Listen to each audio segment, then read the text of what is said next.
네, 힐링과 수익이 함께하는 이 시간. 안녕하세요. 수요일 정오의 데이트입니다.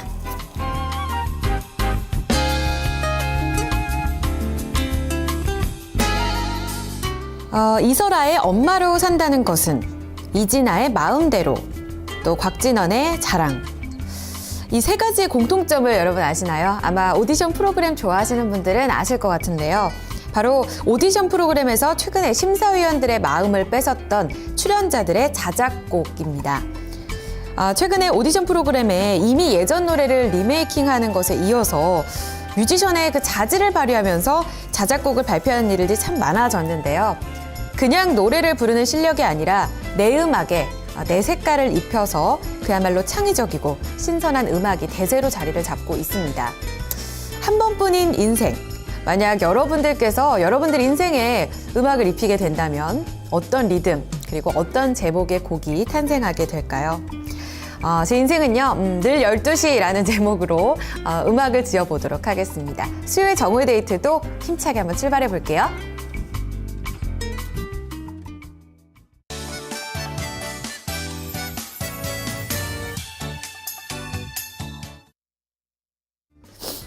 네, 12월 17일 수요일입니다. 안녕하세요. 정오의 데이트 인사드리겠습니다. 늘 12시라는 제목의 노래는 제가 좀 전에 좀 급하게 지은 거고요. 떠오르는 음악의 그 시상이라고 해야 되나요? 그런 게 있는데 지금 방송에 좀 품격을 떨어뜨릴까 봐 해서 직접 불러드리지는 못할 것 같고요. 완성되게 되면 여러분들께 꼭 먼저 선보이도록 하겠습니다. 작곡이랑은 조금 거리가 먼 제가 이제 자작곡에 대해서 이야기를 좀 펼쳐봤는데 뭐 어떤가요? 뭐 내 인생의 음악에 대해서 누가 감히 평가를 하겠어요? 그렇죠? 오늘 혹시 절대 음감인 분들 혹은 지금 막 음상이 떠오르시는 분들 계시다면 이 정오의 데이트 게시판 혹은 전화로 문의 주시면 저희가 그 음악을 다 같이 좀 감상해 보도록 하겠습니다. 참여 방법은요. 저희 늘 함께 했듯이 게시판, 아자자 게시판 클릭해 주시면 많은 분들 참여해 주실 수 있으시고요. 문자로는 샵 2828 참여 가능합니다. 전화로는 02-325-8200번 전화 주시면 종목 상담 그리고 일상 고민들 함께 나누실 수가 있습니다. 자, 오늘 주식 상담을 도와주실 세 분은요, 미남 세 분입니다. 김동현 전문가, 전정현 전문가, 그리고 NH농협증권 윤정식 대리 함께합니다. 밑에 이렇게 사진이 또 나오고 있네요. 오늘 미남 세 분과 함께하는 종목 전략도 기대 많이 해주시길 바라겠습니다. 자, 수요일에 함께 해주시는 분들 인사 나눠보겠습니다. 마로니에님 일찍 와주셨네요. 정오의 데이트 출석합니다 라고 남겨주셨고요. 별나라님, 어이제 앵커님 정오의 데이트 출석합니다. 날씨가 엄청 춥다고 하는데 감사하게도 오늘 집안에서만 있어서 그런지 포근하고 따뜻합니다 라고 인사를 남겨주셨습니다. 전 집에서도 춥던데 우리 별나라님께서는 좀 집이 따뜻한 남양 쪽으로 있는 것 같아요. 햇살이 잘 되면 아무래도 좀 따뜻하다고 하더라고요. 머피님입니다. 어이젠커님 정오의 데이트 출석해요. 공짜 티켓이 생겨서 양보했습니다. 정오의 데이트가 더 재밌어요. 사실은 일이 있어서 날짜를 맞출 수가 없었어요. 라고 사실 이실직고를 해주셨네요. 공짜 영화 티켓 저도 친구들한테 많이 좀 양보를 하는데 그쵸, 일이 있을 때는 넘기고 또 좋은 기회가 생기면 또 다시 머피님께 돌아오니까요. 오늘은 정오의 데이트 함께 즐겨주시길 바랄게요. 자, 그 밖에도 아하님도 와주셨고요. 별아별아님 오늘도 와주셨네요. 반갑습니다. 동우동우님 안녕하세요. 반팔티 입으셨네요. 이 추운 날 여름 느낌 나요 해주셨습니다. 제가 오늘 이 옷을 입은 거는 아마 오감만족 데이트 때 여러분들께서 아시게 되실 것 같아요. 칠봉이님께서도 와주셨네요. 날씨 정말 추워요. 다들 감기 조심하세요 해주셨고요. 인간맹긍자님 와주셨습니다. 지나침은 안 한 것만 못하다. 친절도 칭찬도 해주셨습니다. 명언을 또 남겨주셨습니다. 그리고요. 또 별과신님께서도 오랜만에 와주셨습니다. 희재님 반가워요 해주셨습니다. 정말 반갑습니다. 주식미니님 반가워요. 오늘도 이 시간에 들어옵니다 해주셨습니다. 네, 많은 분들과 인사를 먼저 이렇게 손 흔들면서 만나봤고요. 첫 종목으로 오늘 데이트 시작해 보겠습니다. 자, 전화부터 받아볼까요? 전화 와 있는지 만나보겠습니다. 시청자님 안녕하세요. 네, 안녕하세요. 네, 반갑습니다. 네. 네. 시청자님 어디서 전화를 주셨어요? 네네. 네. 지금 TV랑 같이 틀어놓고 계신가요? 네네. 그러면 TV 볼륨을 살짝만 좀 줄여주실 수 있으세요? 볼륨을요? 네. 예. 네. 시청자님 이제 잘 들리시죠? 예. 네, 어디서 전화 주셨나요? 저 사무실인데요. 사무실에 계세요? 부탁해드려야 되겠어요. 예, 나무 같이 있습니다, 지금. 아, 그러세요. 어떤 예. 종목 좀 도와드릴까요? 예, 코스피에 네. 현대 엘리베이터. 현대 엘리베이터 사셨어요? 네. 얼마에 들어가셨네요? 얼마에 들어가셨나요? 56,200원에 네. 비중 20%요. 52,200원에 20%요? 아니요, 56,200원. 56,200원이요? 네네. 알겠습니다. 시청자님, 이거 들고 계신 지는 얼마나 되신 거예요? 한 10여일 가까이 되는데요. 아, 그러면 12월 초에 좀 들어가셨나 봐요. 네. 어떤 게 지금 가장 좀 걱정이 되시나요? 네, 제가 지난번에 조금 변화가 있을 때 그 시기를 제가 몸이 아파서 놓쳤어요. 애도 시기를. 그래서 몸이 이제 퇴원해서를 보니 이렇게 많이 좀 떨어져 있더라고요. 네. 지금 오늘 이렇게 보니까 저가 매수로 물타기를 해서 들어가서 조금 오르면 같이 해서 빠져나와야 되는 것인지 기다려야 되는 것인지. 네네, 모르겠어요. 알겠습니다. 네네. 살펴보도록 할게요. 지금 추가 네. 매수도 고려하고 계시는 것 같은데요. 네, 같이 한번 네, 네. 짚어보겠습니다. 네. 네, 자, 첫 종목은요. 오늘 김동현 전문가님 만나보도록 하겠습니다. 안녕하세요. 네, 안녕하세요. 네, 전문가님 오늘 현대 엘리베이터인데요. 56,200원에 들어가셔서 잠깐 동안 좀 타이밍을 놓치셨다고 하세요. 지금 상황 좀 점검해 주시고요. 지금 자리 추가 매수로도 괜찮은지 같이 전략 좀 주세요. 네, 현대 엘리베이터는 아시다시피 주가 올라온 이유가 그 현대원 회장의 지분 매입이었습니다. 원래 현대상선 쪽에, 그러니까 현대그룹이죠. 현대차랑 현대중공업그룹과는 전혀 별개인 현대그룹. 현대그룹의 어떤 그 지배 구조 자체가 현대 엘리베이터 쪽으로 좀 쏠릴 기대감, 이런 부분들에 대한 반영인데, 이것 때문에 주가가 지금 밑에서 3만원대에서 6만원대까지 200% 상승이 나왔습니다. 그리고 나서 지금 현재 그 이슈는 일단 소멸이 됐다고 봐야 되겠고요.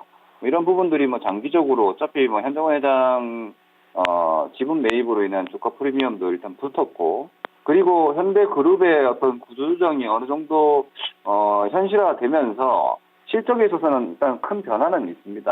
왜냐면은 현대 엘리베이터가 기존에 계속해서 보면은 지분법 평가 손실 쪽에서 대규모 적자가 꾸준히 나왔는데, 관계사 지분법 이 분기 보고서의 정확한 명칭을 말씀드리면은 관계 기업 및 공동 지배 기업 투자에 대한 지분법 손익에서 누적적으로 계속해서 몇백억 대 적자가 나오던 상태에서 이번에 500억 대의 흑자가 나왔죠. 이런 부분들은 일단 구조조정, 관계 기업에 대한 구조조정이 어느 정도 완성이 됐고, 영업이익적인 측면에서는 현대엘리베이터는 이익을 유지하고 있었기 때문에 주가 자체가 지금 현재 5만 원대 있는 구간은 일단 그런 어떤 기존에 계속해서 관계 기업에 대한 적자 구조, 이런 부분들이 좀 반영됐다라고 보여지는데, 이것을 타치하고 본다라면은 제가 볼 때는 지금 5만 원대 정도는 적정한 수준? 예를 들어 현대 기업의 전반적인 재무 위험이 발생되지 않는 이상 이익 관점이라든지 이런 부분으로 봤을 때는 5만 원 전후가 좀 적정 수준 아닌가라고 보여집니다. 그러면은 트레이딩 전략으로 봤을 때는 이슈로 인한 단기 시세, 그리고 1차적인 가격 조정이 한 반 정도 나왔죠. 50% 정도 조정이 나왔고, 주가는 5만 원 이하에서는 하방 형식이 나오고 있다. 그럼 단기적인 전략상으로는 5만 원 이하권역에서는 한 번 더 사볼 만합니다. 그런데 전략적으로 봤을 때 저는 현대 엘리베이터를 길게 가져가라고 권해드리고 싶지는 않습니다. 업황이나 구조 자체가 좋은 건 아니기 때문에 위기를 빠져나왔다, 아주 위험했다, 전폐 위험에서 빠져나왔다 정도의 움직임이고, 거기에 지배구조회라는 단기 프리미엄이 붙었던 것도 일단 끝났습니다. 그러면 일단 종목 선정이 잘못됐고 매수 타임이 잘못됐다는 인정을 하고 보신다면 일단 반등시 매도 전략이고, 그 반등시 매도의 목표선은 우리 시청자님 매수해서 가지고 계신 한 5만 원대 중반 정도가 될 것 같습니다. 그 라인까지 기다려서 저는 본전하고 나오시는 것도 가능하다라고 보는데, 무리하지 않는 선에서 만약 추가 매수, 즉 물타기 자금에 대한 손절 매도를 할 수 있다라고 자신한다면 48,500원을 손절로 해서, 제가 말씀드린 손절은 물타기 물량에 대한 손절입니다.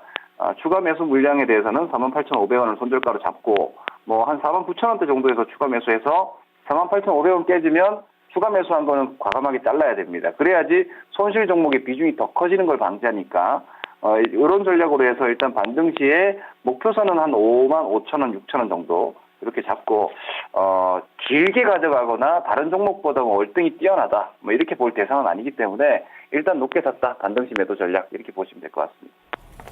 네, 시청자님. 네네. 들어보셨는데요. 네네. 어떻게 좀 도움 되셨어요? 네네네. 참 많이 참고하겠습니다. 네, 길게 들고 갈 종목은 아니다. 뭐 이런 얘기도 나오는데 한 번 더 네네. 참고해 주시길 바랄게요. 네네. 감사합니다. 네, 잠실에 계시다고 맞으시죠? 네. 네, 그러시군요. 날씨 너무 추운데요. 감기 조심하시고요. 다음 또 종목도 많이 문의 주시길 바랄게요. 네, 감사합니다. 네, 수고하십시오. 감사합니다, 시청자님. 네. 다음 종목은요. 필명 달려라 핑구님께서 올려주신 실리콘 웍스 살펴보겠습니다. 25,300원에 들어가셨고 비중은 많이 담진 않으셨어요. 10%인데 지금 23,250원까지 다시 한번 되밀린 상황입니다. 시청자님은 10월 달쯤 좀 잘 올라갈 때 들어가셨던 것 같아요. 지금 자리 반등의 가능성 한번 여쭤보도록 하겠습니다. 김동현 전문가님, 이번에 실리콘 웍스인데요. 이 종목은 어떤가요? 좀 길게 투자할 필요가 있을까요? 일단 반도체 부품 쪽 그리고 LCD 쪽에 대한 연동성이 좀 크기 때문에 업황 자체는 그렇게 나쁘진 않습니다. 기본적으로 실적도 최근에 2년 정도 약간 감소세를 보이고 있지만 아주 이익 증가율이 크다거나 적다거나 이런 상태도 아니고요. 실적 자체는 그냥 노멀하게 유지되는 정도라고 이해하시면 될 것 같습니다. 근데 우리 시청자님 매수하신 가격대나 흐름이 그리고 밸류에이션도 이 기업이 지금 시총이 한 3,700억, 4천억 정도 되는데 2011년, 12년, 14년, 13년, 14년도 컨센서스까지 봤을 때 평균 한 300억대 정도는 잡히니까 가격도 그렇게 비싸진 않다. 근데 다만 이익 증가율이 여기서 이제 개선될 수 있느냐일 것 같습니다. 이익 증가율이 나오지 않기 때문에 사실 실리콘웍스는 지금 2년 정도 하방권역에서 계속해서 박스를 유지하고 있다. 이렇게 볼 수 있기 때문에 현재로서는 실리콘웍스에 대해서는 시청자님 매수 가격대 자체도 25,300원 수준이기 때문에 박스권 상단이긴 한데 제가 볼 때는 이미 25,000원 본전 정도는 할 수 있겠다라고 보여지는데 문제는 이제 매수해가지고 손실 보면서까지 기다리고 계시는 이유는 이게 본전하려고가 아니라 올라갈 수 있다라는 전망이 나와야 되죠.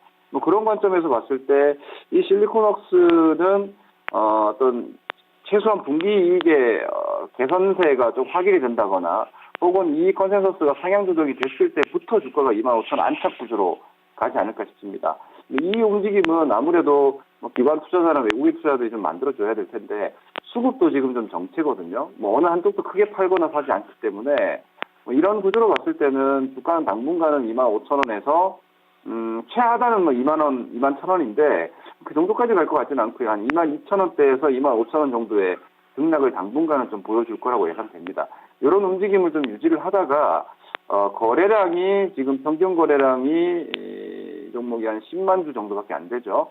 한 10만 정도밖에 안 되는데 평균 거래량이 한 30만 주 이상까지 올라간다거나 혹은 기업의 좀 긍정적인 레포트가 나오기 시작하면 그때부터는 25,000원 돌파나 시도는 좀 나올 수 있다고 보여집니다.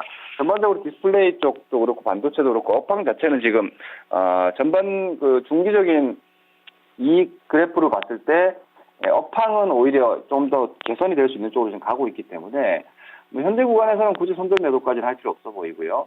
아주 나쁜 종목은 아니다. 다만 쉬고 있는 종목을 좀 높게 샀기 때문에 손실을 보고 있는 거니까 지금 어려운 장에서 굳이 종목 교체 활발하게 왔다 갔다 하실 필요가 없을 것 같고요. 일단 1차 본전 목표로 잡으시고 그 본전이 오는 가격대가 중요한 어떤 변곡이 될 수 있기 때문에 그때 거래량 증가가 나오고 좀 긍정적인 이야기가 나온다라면은 한 28,000원 정도까지는 밸류에이션적으로나 혹은 기본 박스로 보더라도 좀 여력은 있어 보입니다. 시간을 좀 가지고 느긋하게 가셔도 될 것 같고요. 다만 아직은 쉬고 있는 종목이기 때문에 저가에 비중을 늘린다거나 이런 대응만 하지 않으신다라면은 좀 느긋하게 보셔도 될 것 같습니다.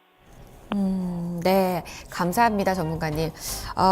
달려라 핑구님께서 고민하셨을 것 같은데 조금 높은 가격대 들어가셨다 이런 얘기고요. 1차 목표가는 시청자님의 본전 되시겠고요. 그 이후에 또 거래량과 그때 뉴스플로우 확인해 보시면서 27,800원까지 좀 더 들고 가보자 이런 얘기 참고해 주시길 바라겠습니다. 수익 보시면서 꼭 마무리 되시기를 응원해 드릴게요. 세미맘 대주주님께서 와주셨네요. 반갑습니다. 제 의사 너무 춥다고 남겨주신 것 같고요.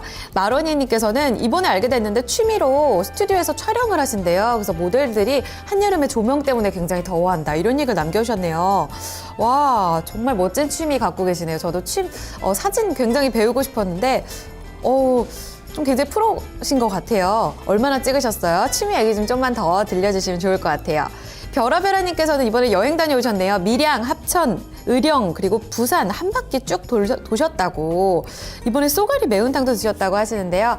너무 좋으셨을 것 같습니다. 오늘부터 날씨가 또 추워져서 그 전에 싹 잘 다녀오신 것 같습니다. 여행 이야기들도 시간 나면 더 들어보도록 할게요. 지금 허니버터치 별나라님께서는 어제 사셔가지고 핸드폰으로 찰칵 사진 찍어서 메이데리 팬카페에 올려놓으셨다고 하시네요. 그렇습니다. 저도 먹고 싶네요. 점심시간이 이렇게 지나가고 있습니다. 여러분들 식사하신 분들도 계시고 아직 좀 기다리고 계신 분들도 계실 것 같은데요. 출출할 때 이렇게 또 안 어울리지만 심리 테스트로 한번 진행을 해보도록 할게요. 제가 오늘은요, 여러분들 추리소설 좋아하시는지 모르겠어요. 저는 굉장히 좀 좋아하는데 오늘은 내가 형사가 되어보는 심리 테스트 되겠습니다. 셜록 홈즈가 되어서 지금 범인을 쫓고 있는 상황인데요. 가정을 좀 해주셔야겠어요. 지금 오늘 갑자기 좀 도망가고 있는 범인을 체포하는 그런 맹활약을 선보였습니다. 당신이 체포한 그 범인, 과연 어떤 범죄를 저질렀을까요? 오늘의 질문이 되겠습니다. 자, 한 번 더 알려드리면요. 여러분들께서 형사예요. 형사신데 막 도망치고 있는 범인을 잡았습니다.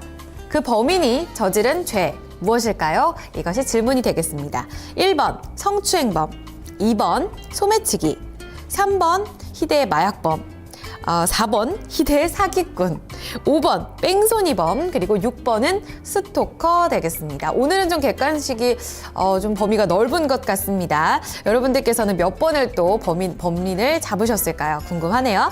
동우동우님께서 가장 빨리 남겨주셨습니다. 1번 성추행범을 잡으셨습니다. 칠봉이님께서도 성추행범을 해주셨어요. 저는 마약범이 가장 먼저 좀 떠오르더라고요. 전 마약범으로 가겠습니다. 자, 1번 성추행범, 2번 소매치기, 3번 마약범, 4번 사기꾼, 그리고 5번 뺑소니범, 6번 스토커. 여러분들이 잡은 그 범인, 그에 따라서 여러분들에 대한 테스트를 살펴보도록 하겠습니다. 마로니에님께서는 사기꾼으로 잡아주셨네요. 희대 사기꾼을 잡으셨습니다. 자, 주식미니님께서는 소매치기 2번을 잡아주셨습니다. 빠스토레님께서는요, 마지막 6번 스토커 잡으셨고요. 별과신님 그리고 희재나라님 모두 소매치기 잡으셨습니다. 지금까지는 소매치기가 가장 좀 많이 잡힌 것 같습니다. 네, 여기까지 좀 살펴보고요. 바로 결과로 넘어가 보도록 할게요. 자, 오늘 이 테스트는요, 당신이 당신 자신에게 느끼고 있는 그 단점, 그 혐오감에 대해서 심리 테스트를 알아보도록 하겠습니다.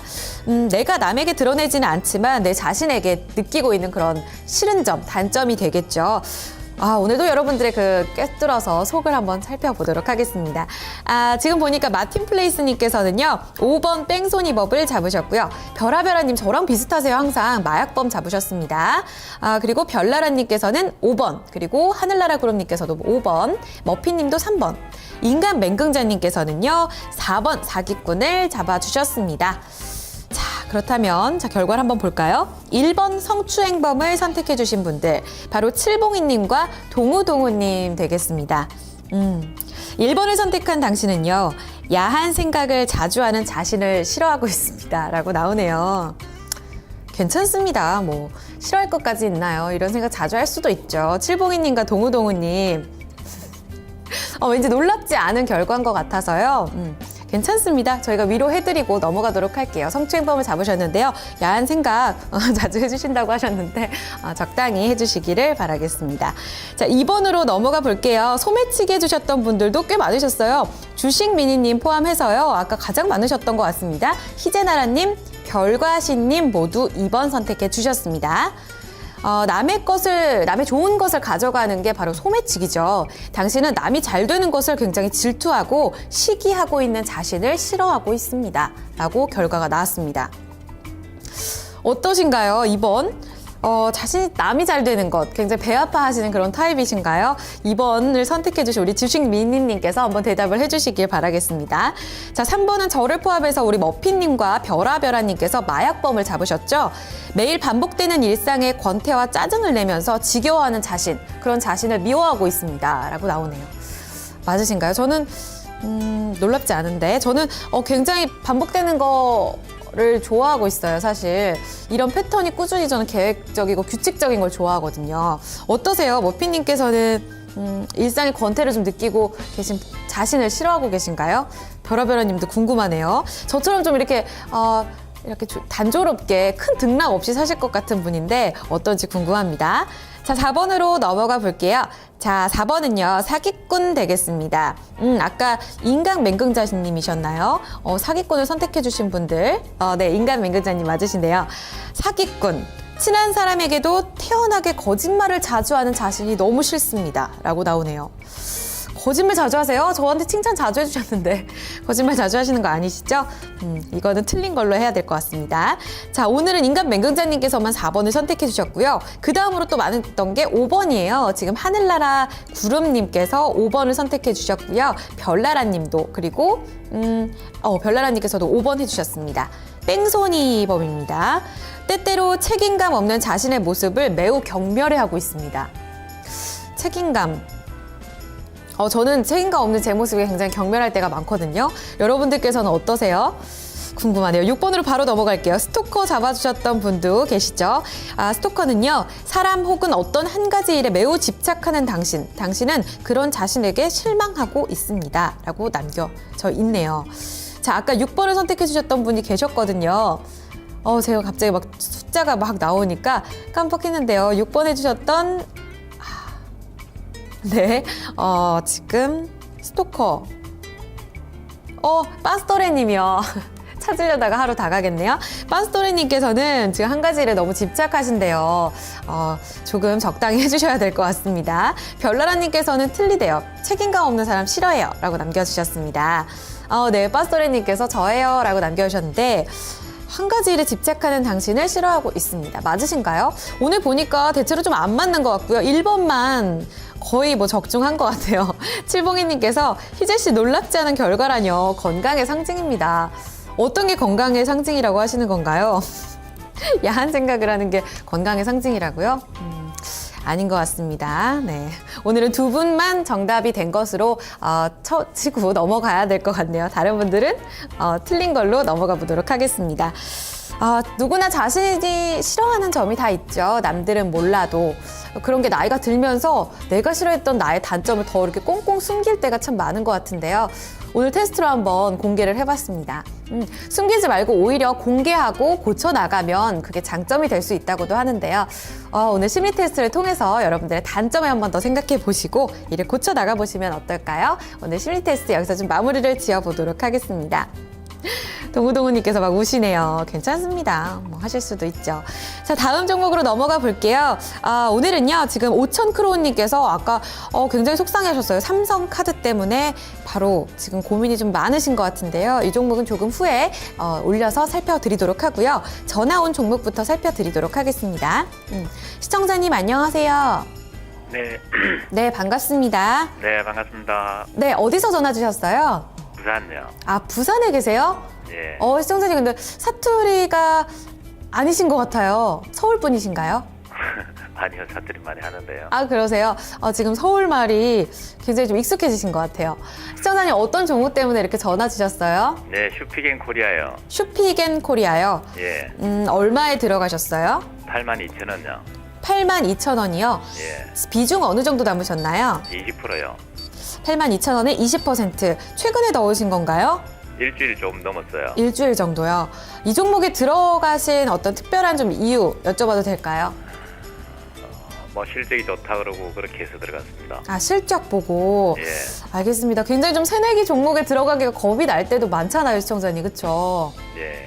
알겠습니다. 지금 시점에서 바로 한번 그럼 실적과 앞으로 전망 살펴드리도록 할게요. 감사합니다. 네, 이번에도 김동현 전문가 연결해 보도록 하겠습니다.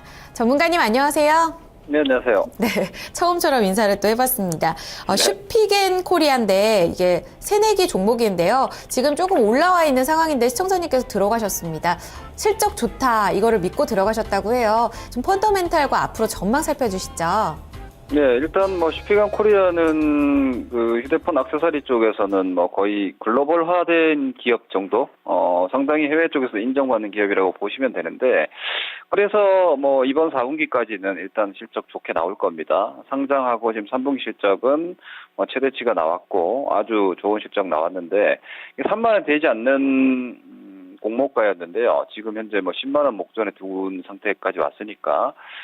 이익 개선에 대한 기대감은 상당 부분 분명히 많이 반영되어 있습니다. 그러면은 이제 슈피겐 코리아 같은 경우는 실적 좋은 건 다 안단 말이에요. 그러니까 이번 4분기 실적도 웬만큼 좋게 나오지 않는 이상 그 4분기 실적까지 주가가 많이 올라가진 않을 겁니다.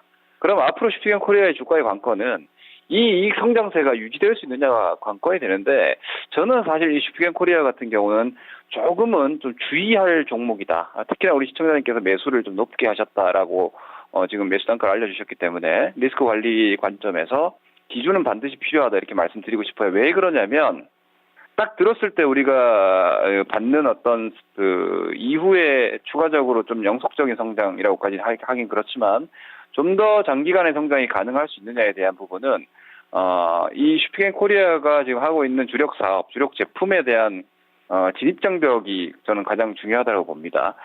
특히 휴대폰 액세서리 쪽에서 이제 케이스죠. 이제 보호 케이스 이쪽에서 디자인적인 측면이나 혹은 품질적인 측면에서 좀 프리미엄을 받고 있는데, 사실상 진입 장벽이 좀 낮은 사업이고요. 그리고 뭐 중국산 어떤 짝퉁 제품들 이런 것들도 상당히 많이 나와 있기 때문에 과연 앞으로도 이 고도 성장을 계속 유지할 수 있느냐, 라는 부분에 대해서는 분명히 좀 생각해 봐야 되는 부분일 것 같습니다. 어떠한 프리미엄을 가지고 글로벌 시장에서 좀 더 확고한 지위를 가져갈지에 대해서는 좀 지켜봐야 되고요. 그리고 마케팅적인 측면에서 비용 증가도 오히려 지금 해외 쪽으로 더 공격적으로 진출하고 있기 때문에 좀 나올 것이고요. 수익성 저하까지 좀 생각해 봐야 되기 때문에 여기서 주가가 만약에 이익이 생각보다 더 강하게 증가하지 못한다면 분명히 비싸다라는 인식이 들어올 수 있습니다.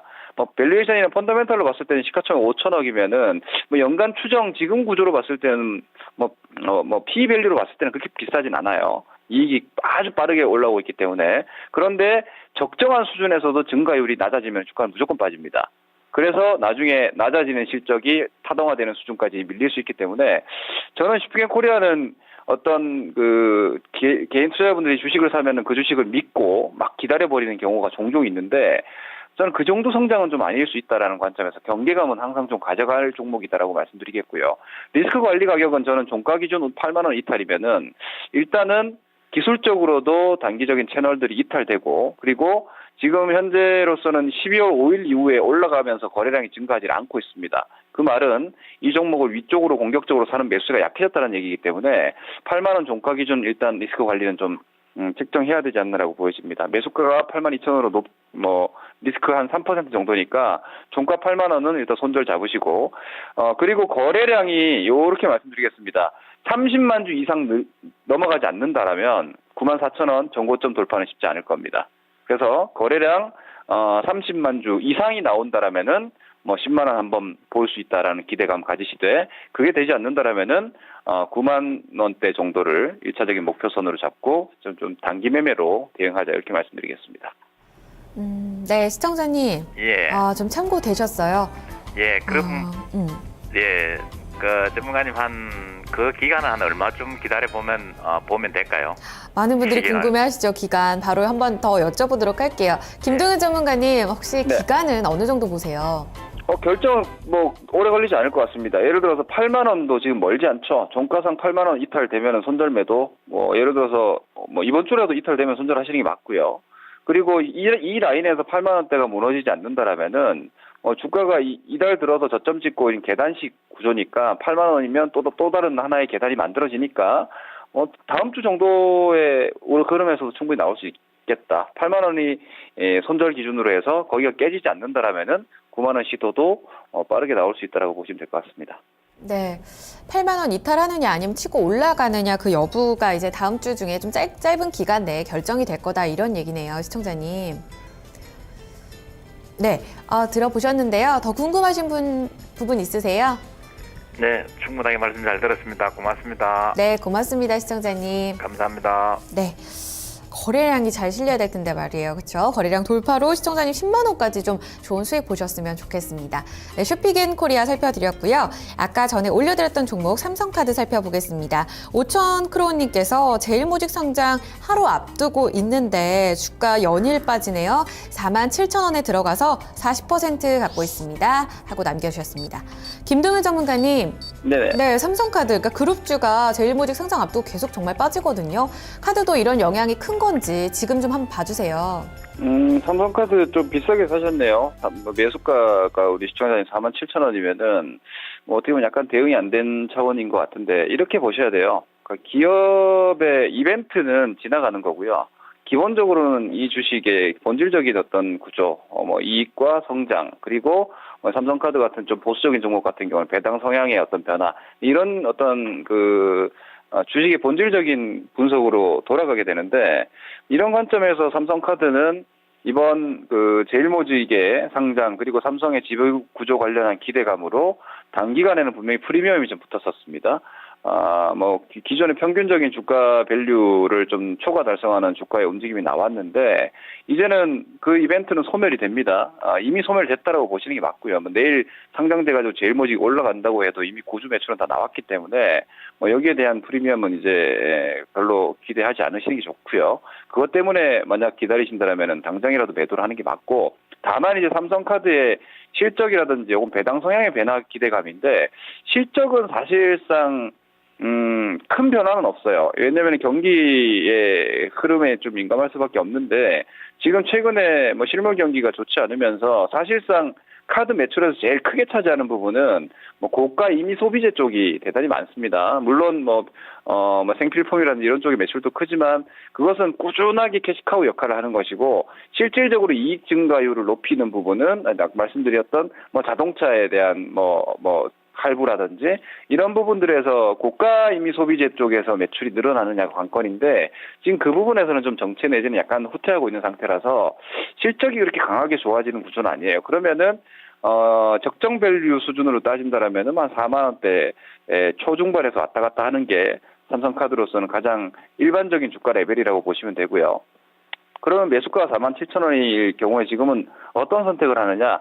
일단 장기적으로 그 삼성카드를 배당도 한 2% 정도의 배당 시가수익률이 나오고, 그리고 어차피 안정적인 종목이다라고 보고 아주 보수적 관점으로 중장기 가시는 어떤 그런 정도의 투자가 아니시라면은요, 기본적으로는 47,000원 매수하셨다는 반등시 매도입니다.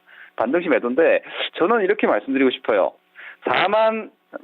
삼성카드를 저는 기다린다면 아주 오래까지 기다리셔야 되는 상황이 있을 수도 있다고 보거든요. 많이 손해보는 게 아니라 시간이 오래 걸릴 수 있다는 관점에서 봤을 때는 그러한 매몰 비용을 좀 생각을 한다라면은 한 2%대 이상 정도까지는 손절 매도를 좀 염두에 두시는 게 낫지 않나라고 보이기 때문에 47,000원 정도 매수가면 저는 한 46,000원대 내지는 한 5,000원대 중후반 정도만 반등을 줘도 내가 이 종목에 대한 판단을 좀 잘못했다, 잘못 샀다라고 보고 손절 매도해서 종목을 좀 교체하시는 게 낫지 않나라고 생각을 합니다.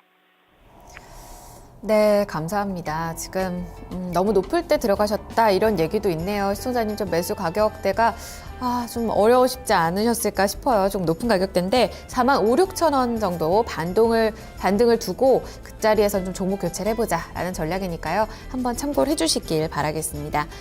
삼성카드까지 두 종목 함께 했습니다.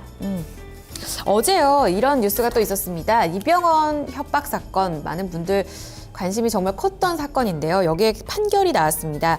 모델 이지연 씨와 그리고 걸그룹 소속 다희 씨에 대해서 징역 3년이 구형이 됐습니다. 최종 진술에서 보니까 두 분은 반성하면서 눈물을 많이 흘렸다고 하는데요. 판사가 마지막으로 이지연 씨에게 왜 범죄를 저질렀느냐, 왜 이 같은 범죄를 저질렀느냐, 이런 질문을 했다고 해요. 거의 판사가 그러니까 범죄자, 피의자에게 이런 질문을 하는 일이 거의 없다고 하는데 정말 이례적으로 질문을 했다고 하고요. 여기에 대해서 이지연 씨가 모멸감 때문에라고 짧게 대답을 했다고 합니다. 연인으로 생각했었던 이병헌 씨에 대한 모멸감 때문이다, 이렇게 해석을 하고 있던데, 유부남인 이 이병헌 씨를 둘러싸고 정말 많은 말이 오갔었던 사건이 어제부로 이렇게 일단락이 됐습니다. 네티즌들 여전히 좀 의문점이 많다 이러면서 꼬집고는 있습니다. 여러분들께서는 이번 이 판결에 대해서 어떤 의견을 갖고 계신가요?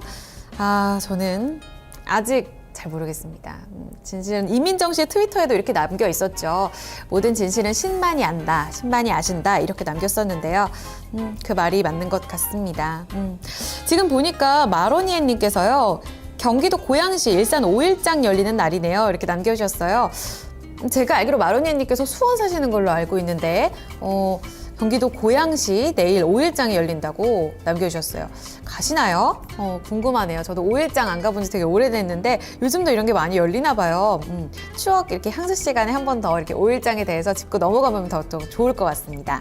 주도주 대박님께서는 저희가 얘기를 나누는 동안에 지금 오셨어요. 안녕하세요 여러분 해주셨고요. 지지고 복고님께서도 계시네요. 반갑습니다. 희재나라님께서는 제가 조금 전에 설명드렸던 이병헌 협박 사건에 대해서 그냥 둘 다 나빠요. 그래서 양측 모두 죄가 있다라고 얘기를 해주셨어요. 별나라님, 그 판사의 질문도 그렇고 모멸감 때문에 그런 대답도 그렇고 정말 문제점이 많으네요. 모든 진실은 정말 신만이 압니다. 라고 남겨주셨습니다. 그렇죠. 진실은 어디에 있을까요? 진실을 잠시 뒤로 두고 저희가 종목을 또 살펴드려야 될 것 같아요. 지금 전화가 와 있는데요. 한번 시청자님 만나보도록 하겠습니다. 네, 게시판에 올라온 종목들부터 한번 살펴볼까요? 아까 보니까 제일모직에 대한 궁금증도 많이 갖고 계시고요. 오늘 중국 관련 종목들도 지금 굉장히 좀 급락이 나오고 있어서 과연 좀 회복될까요? 이런 질문들도 있었는데요. 지금 먼저 게시판에 올라온 종목 먼저 살펴보겠습니다. 2369님의 종목이에요. 일진 디스플레이입니다. 7,300원에 들어가셨고요. 30%를 현재 담고 계신 상황이네요. 이 종목부터 한번 살펴보겠습니다. 전정현 전문가 연결해 볼게요. 전문가님 안녕하세요. 네, 여보세요. 네, 반갑습니다. 지금 일진 디스플레이 오늘 3% 넘게 하락을 하고 있거든요. 7,300원에 들어가셔서 지금 매수가를 밑돌고 있습니다. 어떻게 보고 계신가요? 네, 사실 일진 디스플레이도 디스플레이 쪽에 신기술이 연초에 각광을 받게 될 개연성도 있고요. 그런 측면으로 보면 이런 종목들도 좀 움직일 수 있다라고 볼 수가 있는데, 근데 이제 오늘 음봉이 이렇게 출현하고 있는 것은 글쎄요. 네, 지금 거래가 한 69만 주 정도 거래가 되고 있는데, 과거에 작년도 이제 9월 달 정도에 이제 물량이 좀 있었던 가격대에 근접하니까 그것을 좀 경계하는 듯한 그런 매도세가 나오고 있는 것이 아니냐 이렇게 보여지는데요. 신용 그렇게 크게 늘어있는 상황 아니죠. 늘어있는 상황 아니고 어제 같은 경우도 기관에서 특히 투신해서 많이 매집을 했단 말이에요. 그래서 그런 측면들이 좀 긍정적인데, 다만 이제 어제 들어왔던 기관의 매수세는요, 프로그램 매수세입니다. 순수한 매수가 아니고 이제 프로그램 매수기 때문에 그 건이 프로그램과 연계돼서 오늘 매물로 좀 나올 수도 있는 부분이기도 하거든요. 그렇기 때문에 지금 현재로서는 그런 부분이 좀 작용이 되고 있는 거로 봅니다. 저는 하지만 이제 신기술 건이나 퀀텀 닷 건이나 이런 건의 재료가 나올 수도 있기 때문에 아직은 너무 그렇게 크게 부담은 가질 필요는 없어 보이고요. 종가까지 좀 지켜볼 수는 있어요. 되게 종가 기준으로 이제 7,000원 언저리가 확실히 깨진다면은 일부 덜어볼 수는 있지만, 그렇지 않다면은 좀 유지를 해보고요. 만약에 선이 유지가 되면 8,000원 언저리 근처에 그 121선 라인까지는 단기적으로도 좀 볼 수는 있다라고 봅니다. 그렇게 한번 판단해 보세요. 알겠습니다. 그렇다면 손절 라인은 어느 정도로 좀 잡고 가야 될까요? 네, 아까 말씀을 드렸습니다마는 7,000원 종가 기준으로 3분의 1 정도 손절선을 잡으세요. 전량 손절하기에는 기술권의 테마가 남아있기 때문에 중소형주들은 연초에 테마가 들어오거든요. 3분의 1 정도 손절선은 종가 7,000원 선 라인, 그렇게 보시기 바랍니다. 알겠습니다. 종가상이라면 뭐 그렇게 멀지 않은 가격대인데요. 시청자님께서 한 번 더 참고를 해주셔야 될 것 같아요. 지금 7,040원인데 종가상으로 7,000원이 무너질 경우에는 분할 매도, 그러니까 손절로 한번 처리를 해야 된다라는 의견이니까요. 시청자님 함께 참고해 주시길 바라겠습니다. 이어서 전화 종목도 한번 살펴볼게요. 연결이 되어 있습니다. 안녕하세요. 안녕하세요. 네, 시청자님 반갑습니다. 네, 반갑습니다. 네, 어떤 종목을 들고 계신가요? 넷플스고요. 넷패스요? 네. 네, 얼마에 사셨어요? 8,700원이고요. 네. 비중은 한 25% 정도 돼요. 오래 좀 들고 계셨나 봐요, 시청자님. 네. 그러셨군요. 지금 거의 5,000원대까지도 기다리셨던 거잖아요. 네네. 너무 힘드셨을 것 같아요. 진짜 힘들었어요. 네. 그래도 지금의 반등이 굉장히 좀 반가우실 것 같아요. 네, 조금이요. 여기서 잘 올라가야 될 텐데 말이죠. 그렇죠? 네. 어떤 거 봐드릴까요? 그러게요. 손절을 하고, 손절을 얼마나 해야 되는지, 아니면 가지고 기다려야 되는지, 그게 궁금하고요. 네. 기간이 얼마나 걸릴까. 한번 그거예요. 같이. 네, 알겠습니다. 이전에 너무 많이 떨어졌었기 때문에 이번에는 손절 가격을 좀 정해두고 접근하시려는 것 같아요. 네. 제가 이번에 가격 전략 그리고 기간 어렵지만 한번 같이 여쭤보겠습니다. 네, 고맙습니다. 네. 전정현 전문가님, 이번엔 넷패스입니다. 너무 오랫동안 고생하셨어요. 가격 전략 더불어서 지금 기간도 같이 여쭤보시는데요. 같이 좀 답변 주시죠, 전문가님. 네.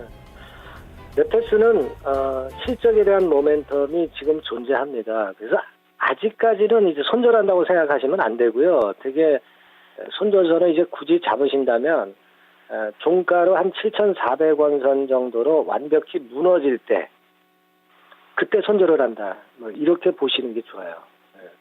지금 올해 실적이 조금 부진했던 거는 삼성 쪽의 그 비메모리 쪽 부진이 그것이 이제 화근이 됐지만 좀 살아나고 있죠. 살아나고 있습니다. 그래서 아마 내년도에는 전망이 좀 컨센서스가 좀 높아질 개연성이 상당히 높고요. 비메모리 쪽에서 그 12인치 WLP 실적 개선으로 이어진다고 한다면 괜찮을 가능성이 좀 높아요. 다만 이제 4분기는 실적이 바로는 좋게는 안 나올 거예요. 아직까지는 도드라지게 실적이 좋게는 안 나옵니다. 그래서 4분기 실적 때 약간 흔들릴 수도 있는데 그러나 4분기 실적이 나오려면은요 앞으로 한두 달 정도 더 있어야 되죠. 그러니까 지금부터 벌써 앞서서 조정을 받았는데 그 4분기 실적권에 대한 부분의 부담을 지금부터 벌써 계산하실 필요는 없다는 얘기죠. 되게 연초에는 넷패스 자체에 솔리드 드라이브라든가 이런 건에 대한 모멘텀이 좀 나올 수 있죠. 그러니까 그런 건을 모멘텀을 갖고 반등을 좀 다시 할 개연성은 높기 때문에 되게 7,500~600원 선에서는 반전이 나와요. 내린다 하더라도. 그렇게 보시는 게 좋아요. 그러니까 지금은 아직은 종가로 7,400원 선을 손절선으로 잡고 만약에 그걸 견딘다면은 추세적으로는 되게 8,500원 선까지는 단기적으로 되게 1월 달까지 볼 수도 있어요. 1월 달까지 8,500원 선을 일단 단기 목표로 보시고요. 종가 손절가 라인은 7,400원 선을 잡고 지금은 유지를 하는 거죠. 그렇게 진단드립니다. 네, 시청자님. 네. 네, 좀 도움이 되셨어요? 네네. 참고해 보시길 바랄게요. 네, 고맙습니다. 네, 다음에. 수고하세요. 네, 고맙습니다. 네. 네, 넷패스였습니다. 두 종목 함께 살펴드렸습니다. 지금 여러분들께서는요, 보이는 라디오 정오의 데이트 함께하고 계십니다.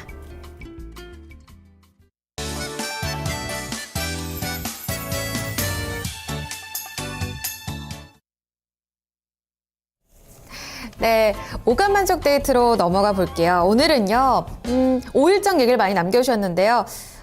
다음 주에 같이 얘기를 더 나눠봐야 될 것 같습니다. 시장 얘기는 다음 주에 한번 해보도록 하고요. 제가 오늘 준비해온 이 테마는요, 누구나 한 번쯤은 입어봤을 그 옷입니다. 그리고 누구나 한 번쯤은 그리워해봤을 그 옷. 뭐였을까요? 지금은 입을 수 없는 그 옷은 바로 교복 되겠습니다. 여러분들께서도 교복 입으신 지 굉장히 오래되셨죠? 저도 교복 하고 떠오르니까 거의 한 10년이 돼가는 굉장히 속상한 그런 생각이 들었습니다. 교복을 벗고 대학생이 되면서 느꼈던 그 감정들도 이렇게 새록새록 떠오르더라고요. 자, 교복이 이 젊음과 학창 시절의 대표적인 상징물이기도 합니다. 교복 역사부터 제가 한번 좀 찾아봤는데 보니까 1800년대 이화학당 그리고 배제학당부터 시작이 됐다고 하더라고요. 여학생들은 다홍색의 무명 치마 이 저고리를 입었었고 남학생들은 그냥 검은 양복을 입었다고 하더라고요. 그 이후를 이제 교복 2세대라고 부르는데 교복 2기부터는 1910년에서 1945년까지 그 교복 형태가 이전의 한복에서 양복으로 바뀌기 시작했던 그 시기라고 합니다. 서양 문물을 받아들이기 시작하면서 이 숙명학교 여기에서 자주색 원피스를 최초로 입기 시작했는데 상당히 그 당시에 충격적이었다고 하더라고요. 그리고 남자 교복도 지금처럼 가장 지금과 흡사하게 바뀐 게 바로 이 시기래요. 검정색 이렇게 옷에다가 앞카라에 한 5개 정도 단추가 달렸던 그 양복, 그 교복이 이때부터 시작이 됐다고 합니다. 그 이유가 3기라고 하는데요. 1945년부터 68년까지 이 중고등학교 교복이 그때부터는 학교별로 특성이 달라졌다고 합니다. 활동하기 좋게 여성 저고리가 지금처럼 좀 더 길어지기도 했고요. 또 지금의 교복 형태와 가장 비슷하게 조금씩 달라졌다고 해요. 다음으로는 4기가 1968년 이후인데요. 이때부터는 서울 시내 중학교의 교모표가 통일되면서 전국적으로 확대가 됐다고 합니다. 그 다음으로 5기가 1980년대인데요. 아마 이 시기에 교복 입으셨던 우리 시청자분들도 많이 계실 것 같아요. 이때부터는 두발 자유화가 시작이 되면서 이 획일화된 교복을 모두 금지시켰다고 합니다. 1983년부터 시작됐던 이 두발 자유화로 자율성에는 굉장히 좀 의미가 있었지만 가계 부담이 엄청났다고 합니다. 그리고 또 교회의 생활 지도가 굉장히 어렵죠. 누가 성인이고 누가 학생인지를 모르니까 이런 부분 때문에 결국에는 1986년부터 다시 교복 착용을 허용하기로 했습니다. 그렇게 되면서 지금까지 이제 학교별로 재량껏 바지 혹은 치마, 남학생들은 거의 바지고요. 이렇게 교복 문화가 이어지고 있는데요. 요즘은 이제 중고등학생들 위주로 가장 많이 교복을 착용하고 있습니다. 역사에 이어서 제가 저희 부모님 세대 때 교복 광고를 하나 또 준비해 왔는데요. 너무 재밌어서 저 혼자 볼 수가 없어서 여러분들과 좀 공유를 해보려고 합니다. 1970년대, 80년대 때 이 스마트 에리트 교복 광고인데요. 이렇게 오래되는지 몰랐어요. 지금 보시면 스케이트장에서 넘어져서 이 남학생과 여학생이 썸을 타는 그런 사진이 나오고 있는데 교복을 잘 보여주기 위해서 이렇게 뒤로 자빠진 것 같아요. 좀 웃기죠. 자세도 웃기고 저렇게 광고를 찍는다는 게 저는 좀 깜짝 놀랐습니다. 여러분들께서도 이 교복 입으셨죠? 두 번째 광고예요. 이렇게 보니까 물에 빨아도 좋습니다. 이렇게 써 있어요. 광고를 이런 식으로 빨래에 굉장히 좋다라고 교복을 광고하던 그런 시절을 만나보실 수가 있습니다. 너무 귀엽죠? 남학생 지금 철봉에 매달려 있는데 여학생들과 좀 키가 비슷한 게 좀 놀랍습니다. 지금 이 시대 때면 우리나라 남녀 고등학생들 그 당시에는 우리 조상들께서 키가 굉장히 작았다고 하는데 조상들 그 광고 시절 모델들도 그 당시에 그렇게 크지 않았던 것 같다 이런 생각이 들었어요. 그 다음에는 80년대 교복 광고인데요. 남성분들은 많이 아실 것 같습니다. 바로 교련복 광고가 되겠습니다. 이게 저희 아버지 시대 때 입었다고 하던데 군사 정권 시절이죠. 군인도 아니고 학생들을 이렇게 입히고 우리나라 조국은 우리가 지킨다 이렇게 광고에 써 있더라고요. 좀 굉장히 좀 문화 충격을 받았던 기억이 납니다. 이 교련복 입으셨던 우리 시청자분들도 꽤 계실 것 같아요. 지금 옛날 광고를 좀 보니까 세탁이 잘 되느냐 안 되느냐 이거를 굉장히 광고 마케팅 전략으로 많이 썼던 것 같아요. 그렇다면 요즘은 좀 어떨까요? 요즘 광고도 이어서 한번 확인을 해볼게요. 요즘에는 진짜 교복들 예쁜 게 너무 많죠. 이게 지금 보면 드라마 드림하이에 입고 나왔던 배우들의 교복이 되겠는데요. 아마 특별 제작된 것으로 알고 있습니다.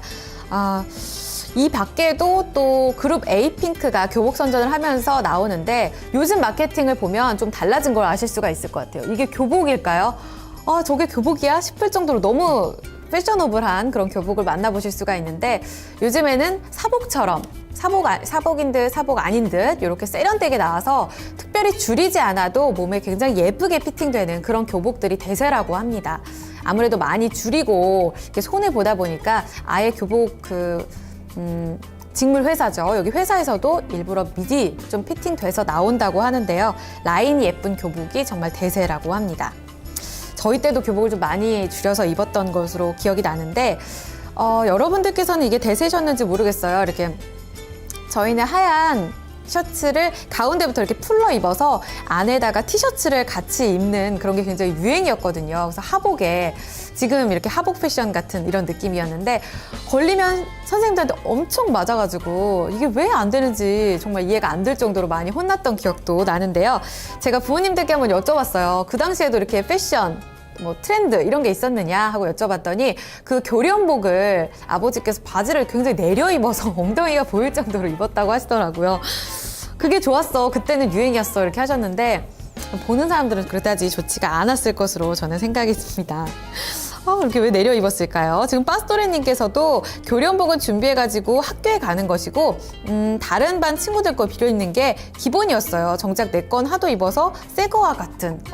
그 시절엔 그랬군요. 별과시님께서도 저희 때는 교련복 입었습니다. 교련복을 많이 입으셨던 분이 계시네요. 칠봉이님께서는 교련 시간은 있었는데 교련복은 저는 안 입었어요 하셨고, 주도주 대박님께서는 교련복이 괜찮은데 막 입어도 되고 하면서 지금 교련복 입으셨던 분이 굉장히 많으셨던 것 같습니다. 그 시절이 정말 그립네요. 교복만 입어도 모든 게 또 용서가 되는 그 시절이 있었습니다. 여러분들 교복에는 또 어떤 추억들이 담겨 있나요? 여러분들과 함께 교복 이야기 좀 많이 나눠봤는데요. 오감만족 데이트 여기서 좀 마무리 지어보도록 할게요.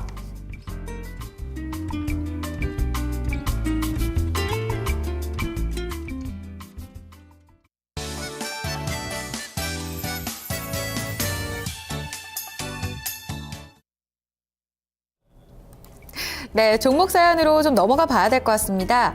전화를 받아볼까요? 시청자님 안녕하세요. 예. 네, 오래 기다리셨죠? 예. 시청자님 어떤 정보 도와드릴까요? SK 컴저 좀 여쭤보려고요. 네, 얼마에 사셨어요?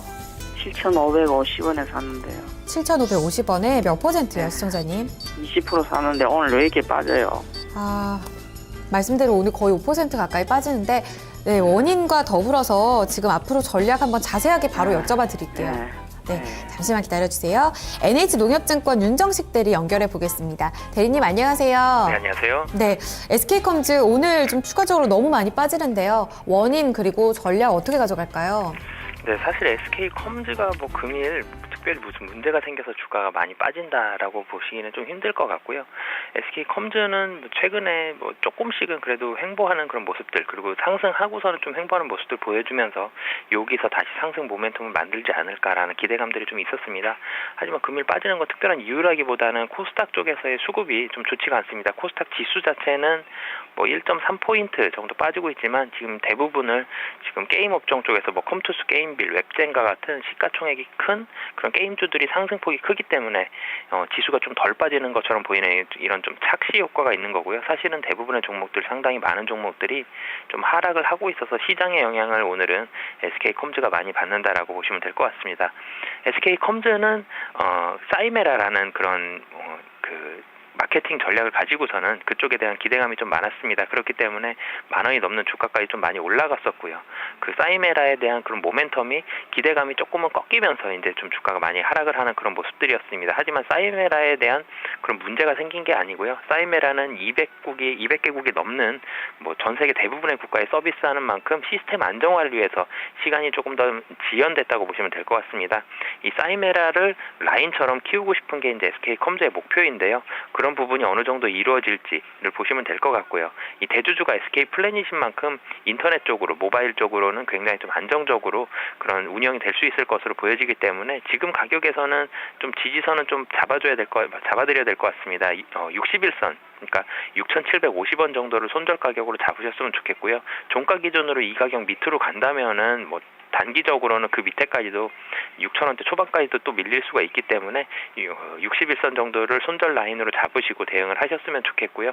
우선은 지금 가격에서 한 7,700원 정도까지 매물이 굉장히 좀 두껍게 있기 때문에 손절 가격을 이탈하거나 7,700원 이상으로 가기는 좀 쉽지는 않아 보입니다. 하지만 7,700원을 돌파한다면 중장기적으로는 사이메라에 대한 그런 모멘텀이 살아있게 된다면 10,000원까지도 충분히 올라갈 수 있을 것으로 보이기 때문에 손절 가격은 6,700원 정도 잡아드리겠고요. 그리고 1차적으로는 목표 주가는 7,700원.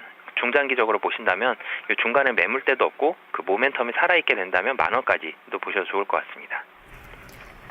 네, 시청자님. 예, 예. 네, 좀 도움 되셨어요? 예, 예. 네, 감사합니다. 네, 손절 라인도 꼭 기억해 주시고요. 네, 1차적인 목표가 7,700원대 다시 한번 네. 연락 주세요. 예, 예. 네. 감사합니다. 네, 기운 내시기 바랍니다. 예. 네. 핑크퐁님께서도 우리 시청자님 목소리 너무 힘이 없으시다고 힘내세요 라고 남겨주셨습니다. 다 같이 한번 응원을 해드렸습니다. 주도주 대박님께서 아침에는 둘이 하잖아요 라고 해주셨어요. 어떤 대답일까요? 바로 지금 주식 미니님께서 아침에 희재씨 방송하세요 라고 문의를 주셨습니다. 저희 아침 새벽 6시 반부터 8시까지 모닝쇼를 또 책임지면서 글로벌 시황을 살펴드리고 있는데요. 내일 새벽에 일찌감치 일어나신다면 저와 함께 또 이야기를 나눠주셔도 좋을 것 같습니다. 그리고 아까 전에 아하님께서 그런데 요즘 교련 시간 있어요? 라고 남겨주셨습니다. 없죠. 저 때도 교련 시간은 따로 없었고요. 가정교육인 건가요? 교련 과목이. 아마 그랬던 것 같습니다. 어떻게 정확한 과목인지 모르겠는데요. 저 때는 가정교육 시간이 있었습니다. 오늘 교련복 그리고 교복에 대한 이야기들 많이 남겨주셨는데요. 추억의 향수 속으로 또 빠져보면서 여러분들과 많은 이야기들을 나눠봤습니다. 자, 1시간이 금방 또 지나갔습니다. 여러분 남은 2시간은 전략을 어떻게 세우고 계신가요? 날씨 추운 만큼 시장도 아직 춥지만 조만간 온기를 대비해 보면서 여러분들 전략 이어나가시길 바랍니다. 정오의 데이트 따뜻한 데이트는 내일도 이어집니다. 내일 뵐게요.